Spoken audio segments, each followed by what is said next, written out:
J'ai essayé d'amender l'article 2, où je pense l'article 2 à l'alinéa premier, qui dispose: en vertu de la présente loi, l'aviation civile ne peut être utilisée à des fins incompatibles avec la Convention de Chicago signée le 7 décembre 1944.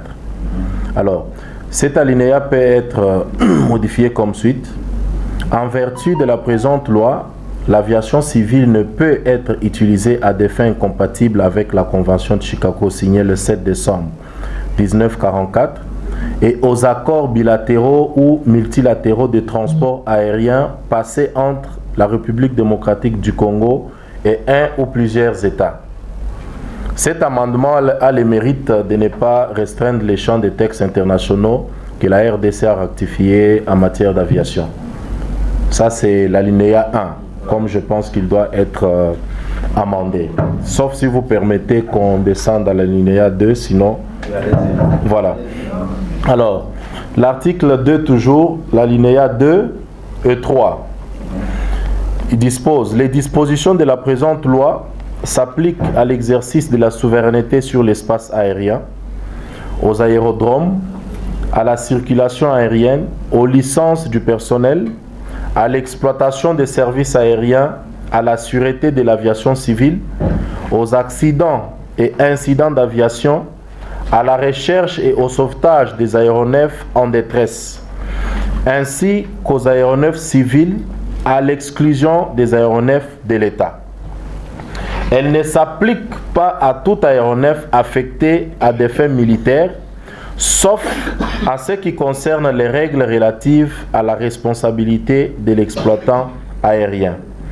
Alors, cet article, à mon avis, devrait être amendé comme suite. Les dispositions de la présente loi s'appliquent à l'exercice de la souveraineté sur l'espace aérien, aux aérodromes, à la circulation aérienne, aux licences du personnel, à l'exploitation des services aériens, à la sûreté de l'aviation civile, aux accidents et incidents d'aviation, à la recherche et au sauvetage des aéronefs en détresse, ainsi qu'aux aéronefs civils, à l'exclusion des aéronefs d'État. Les aéronefs d'État ne peuvent pas être exploités en transport public commercial.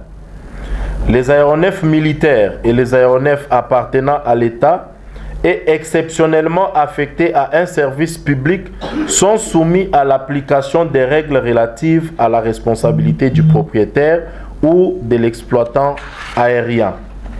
Donc, prière d'insérer au titre X bis intitulé Gestion de la sécurité aérienne un article sur les régimes des assurances obligatoires pour tout aéronef engagé dans la circulation au-dessus du territoire. J'ai dit, Président. Nous sommes très satisfaits du déroulement de travaux ici en commission. Vous savez, nous sommes en train de modifier la loi sur l'aviation civile, la loi de 2010, la loi qui a existé. Mais nous devons nous rassurer que cette loi répond aux normes internationaux et surtout à l'audit que nous sommes en train d'attendre, cet audit qui permettra que la RDC soit élaguée de la liste noire. Donc c'est un travail de titan qui doit être fait ici.